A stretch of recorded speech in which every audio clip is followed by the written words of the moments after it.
ক্ষমতায় গেলে জনগণকে সঙ্গে নিয়ে একটি প্রতিনিধিত্বশীল পার্লামেন্ট গঠন করবে বিএনপি বলে জানালেন বিএনপির মহাসচিব মির্জা ফখরুল ইসলাম আলমগীর। বৃহস্পতিবার সকালে রাজধানীর কৃষিবিদ ইনস্টিটিউটে বিএনপির দেশ করার পরিকল্পনা অনুষ্ঠানে এই কথা বলেন তিনি।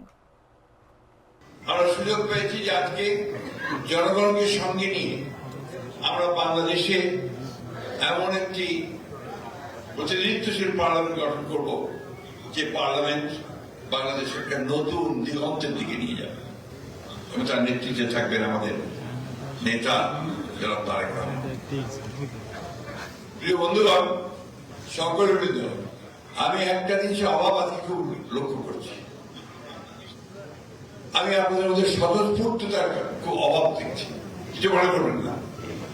সবাই কেমন যেন বকডাউন হয়ে আছেন নির্বাচন নিয়ে বোধহয়।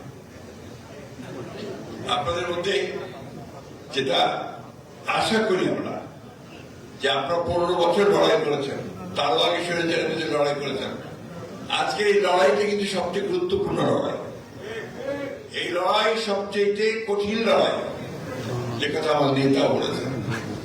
এই লড়াই আজকে আপনাকে পেছনের একটা টেনে নিয়ে যাওয়ার শক্তি, সেই শক্তির বিরুদ্ধে আজকে আপনাকে সামনের দিকে যাওয়ার শক্তিকে জয়যুক্ত করতে হবে।